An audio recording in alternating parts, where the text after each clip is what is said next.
Hello students, स्वागत है आप सभी का एनसीईआरटी गणित कक्षा 9वीं में।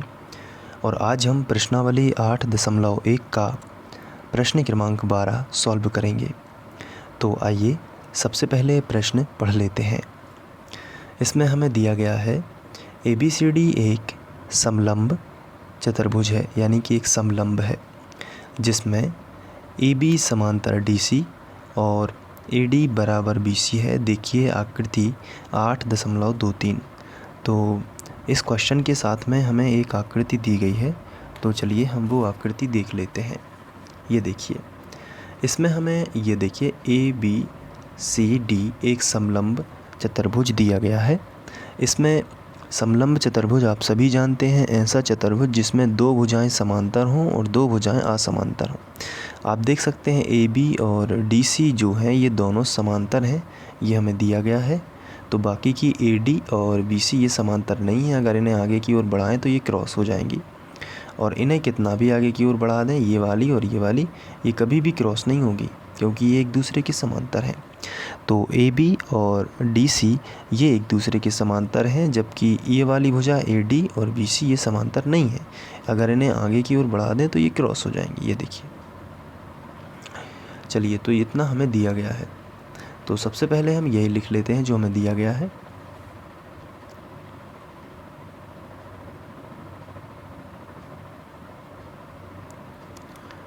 क्या दिया गया है देख लेते हैं। ABCD एक समलंब है, तो हम यहाँ पे लिखेंगे ABCD एक समलंब है। इसमें हमें क्या दिया गया है, AB समांतर DC, तो यही हम लिख लेंगे। जो AB है वो समांतर किसके है, यहाँ पे देखिए AB समांतर है DC, और जो AD है ये बराबर दी गई किसके, इसके बराबर, BC के बराबर। तो लिखेंगे तथा AD बराबर है BC। भले ही समांतर नहीं है AD BC, लेकिन बराबर है। ठीक है, तो ये हो गया। इसके बाद हमें एक रचना करनी होगी, क्योंकि हमें ये इतनी सारी चीज़ें सिद्ध करनी है। ये वाला कोण A कोण B के बराबर, कोण C कोण D के बराबर, यानी A और B, यानी कि ये वाला जो कोण है ये इसके बराबर प्रूफ करना है। इसके बाद ये वाला जो कोण है C, ये D के बराबर प्रूफ करना है।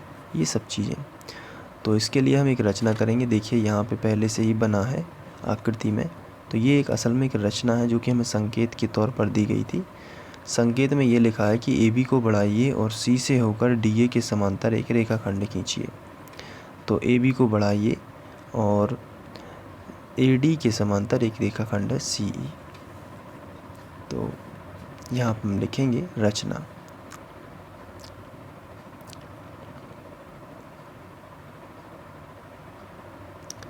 रचना में हम लिखेंगे कि यहाँ पे देखिए AD के समांतर हमने एक CE बनाई, तो हम लिखेंगे खींची। AD समांतर CE खींची।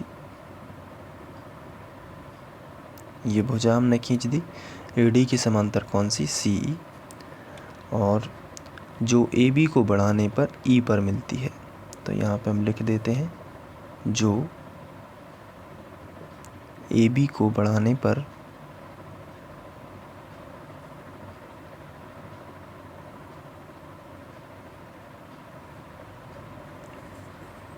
E पर मिलती है। ये देखिए, तो अब आप यहाँ पे देख सकते हैं कि ये देखिए CE जो है एक समांतर रेखा हमने खींची किसके, AD के समांतर। कौन सी खींची है, CE। जो हमने AB को बढ़ाया है तो वो E पर मिल रही है। तो जब AB समांतर है DC के, तो ये AE भी समांतर हो जाएगी DC के। तो ये हम आगे लिखेंगे। तो हम लिखेंगे, हम इसके बाद एक और रचना करेंगे, विकर्ण खींच लेंगे समलंब के। तो A को C से मिला लेते हैं और B को D से मिला लेते हैं। ये भी एक रचना का ही हिस्सा है। तो इसी तरीके से हम लिख लेते हैं। आगे लिखेंगे A को C से तथा B को डी से मिलाया।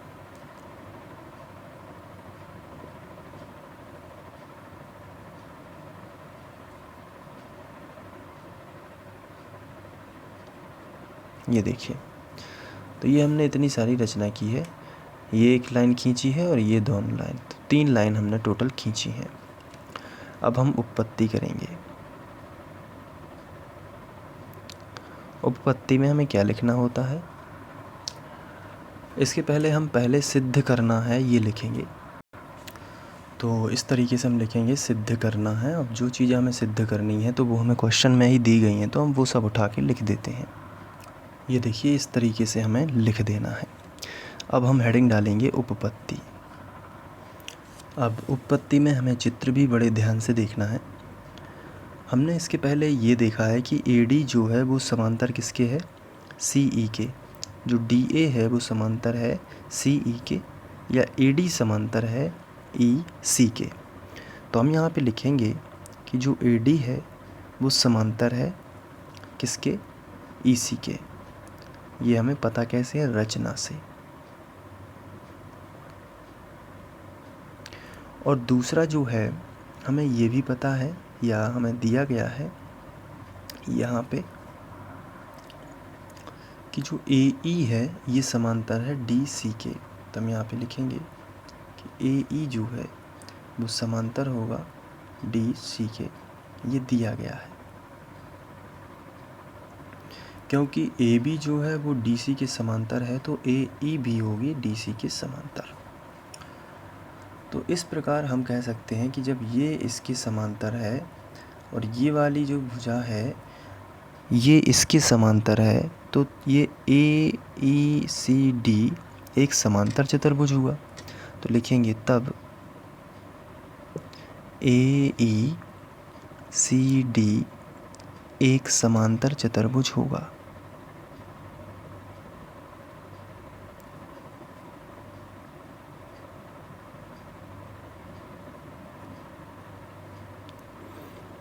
और समांतर चतुर्भुज की सम्मुख भुजाएं बराबर होती हैं। इसका मतलब AD जो है वो किसके समांतर बराबर होगी, EC के। तो हम लिखेंगे तब या इसलिए AD बराबर EC। और इसके लिए क्या होगा, बराबर भुजाएं हैं। समांतर चतुर्भुज की सम्मुख भुजाएं बराबर होती हैं। और साथ में AE जो है वो किसके बराबर होगा, DC के। अब लिख सकते हैं समांतर चतुर्भुज की सम्मुख भुजाएं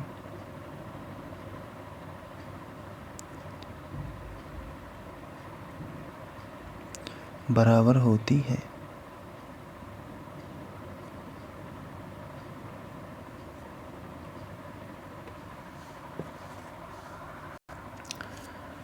तो इसके बाद हम लिखेंगे कि जब AD जो है, AD के बराबर EC है ये वाला, तो हम लिखेंगे यहाँ AD बराबर EC है, लेकिन AD के बराबर तो BC भी हमें दिया गया है।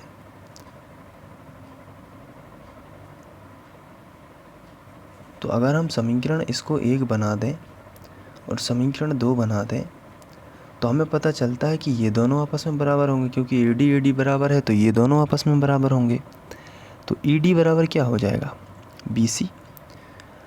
जब ED जो है EC वो BC के बराबर होगा तो CBA एक क्या कौन सा त्रिभुज बनेगा, समद्विबाहु। तो यहाँ पे लिखें इसलिए त्रिभुज CBE एक समद्विबाहु त्रिभुज होगा।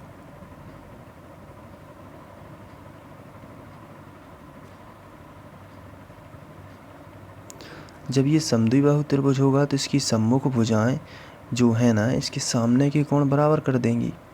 यानी इसके सामने ये कोण है और इसके सामने ये कोण है, तो ये दोनों कोण आपस में कैसे होंगे, बराबर। इसे हम कोण 1 नाम दे दें और यदि हम इसे कोण 2 नाम दे दें तो हम लिखेंगे तब कोण 1 बराबर हो जाएगा कोण 2, और लिखेंगे बराबर भुजाओं के सामने के कोण बराबर होते हैं।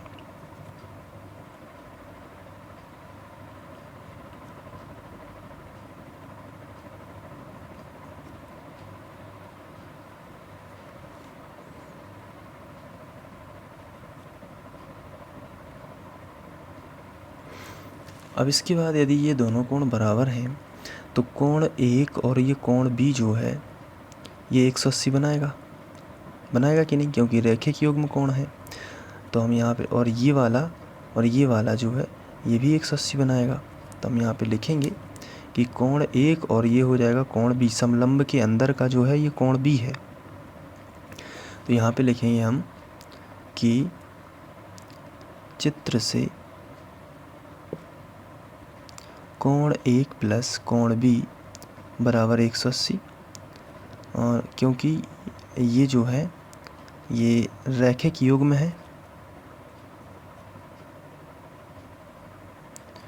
और इसे हम बना देंगे समीकरण 1। इसके बाद अगर हम चित्र में देखें तो कोण 2 और कोण ए भी 180 है।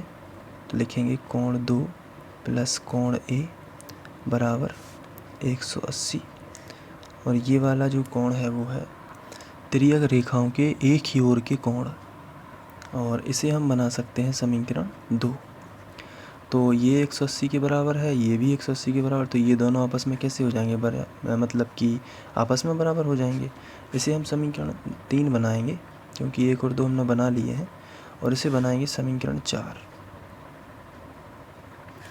3 और 4 से, तो यहाँ पे लिखेंगे समीकरण 3 व 4 से कोण ए प्लस कोण बी, यानी कि ये दोनों आपस में बराबर होंगे ना, तो कोण ए प्लस कोण बी बराबर कोण 2 प्लस कोण ए। लेकिन कोण 1 और कोण 2 दोनों आपस में कैसे हैं, बराबर हैं, क्योंकि बराबर भुजाओं के सामने के थे।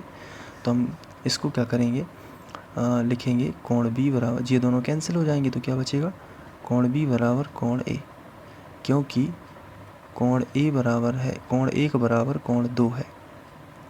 तो ये दोनों बराबर होने के कारण दोनों तरफ से कैंसिल हो जाएंगे, तो क्या बचेगा, कोण बी बराबर कोण ए, और यही हमें सिद्ध करना था। तो ये फर्स्ट जो है प्रूव्ड हो चुका है। अब इसके बाद हम आगे बढ़ते हैं। तो यहाँ पे यदि हम देखें तो हमें डी और सी भी बराबर सिद्ध करने हैं, सी और डी। तो ये देखिए कोण 2 जो है, अगर हम ए ई सी डी एक समांतर चतुर्भुज देख रहे हैं तो उसमें कोण ई जो है समांतर चतुर्भुज के सम्मुख कोण बराबर होते हैं, तो कोण ई के बराबर होगा, यानी कोण 2 के बराबर होगा कोण डी। तो हम लिखेंगे समांतर चतुर्भुज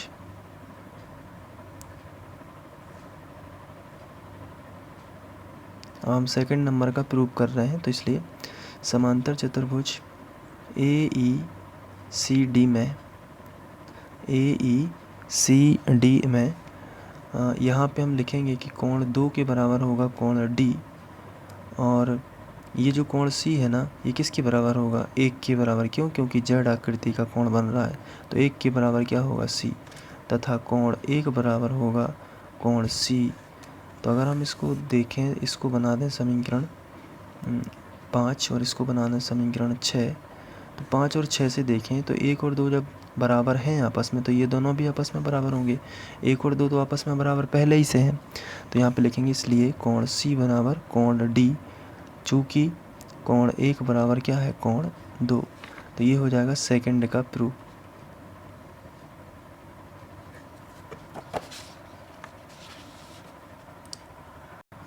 इसके बाद हम हेडिंग डालेंगे थर्ड का, जो हमें यहाँ पे प्रूव करना है।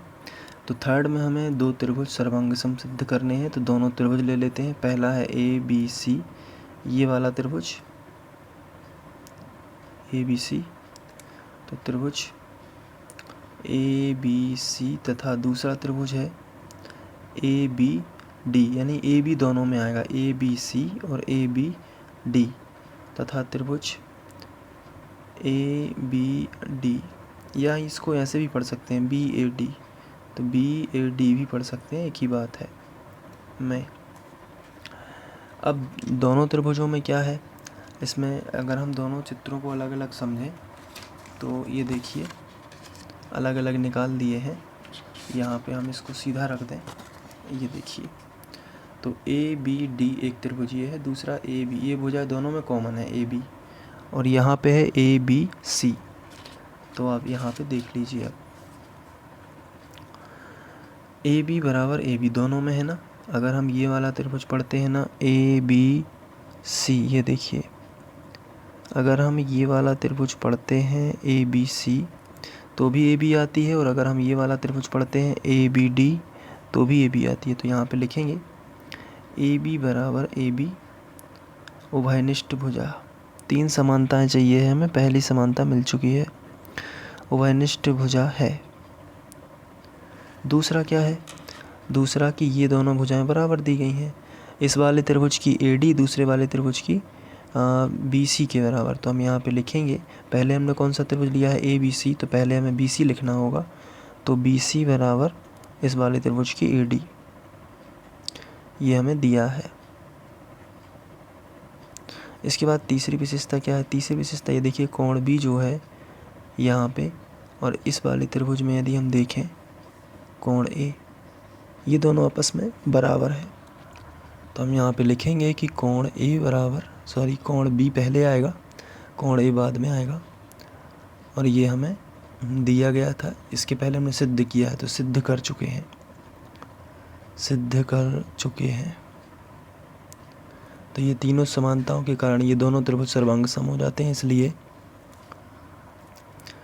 त्रिभुज ए बी सी सर्वांग सम है। त्रिभुज बी ए डी भी बोल सकते हैं इसको, त्रिभुज बी ए डी, मैंने यहाँ पे थोड़ा सा चेंज किया है, ए बी डी की जगह पे लिख दिया बी ए डी, है एक ही बात, बी ए डी। आप देख सकते हैं वही त्रिभुज आएगा जो ए बी डी में आता है। और इसके लिए शर्त कौन सी लगी है, भुजा भुजा कोण, तो लिखेंगे भुजा कोण भुजा सर्वांग समता से।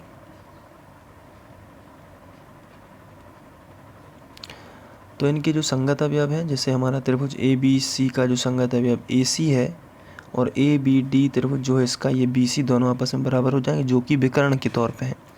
तो लिखेंगे इसलिए ए सी बराबर बी डी सर्वांग सम त्रिभुज के संगत अवयव। तो ये हो गया हमारा थर्ड प्रूव्ड, ये हो गया फोर्थ प्रूव्ड। इसी तरीके से ये क्वेश्चन समाप्त हो जाता है। अब आप चाहें तो इसे नोट कर सकते हैं, इसके लिए मैं यहाँ पे आपको स्क्रीनशॉट बता देता हूँ, आप वीडियो को पॉज करके इसे नोट कर सकते हैं। तो काफ़ी ज़्यादा बड़ा क्वेश्चन इसका सॉल्यूशन हुआ है, जो वो भी काफ़ी ज़्यादा बड़ा ही है।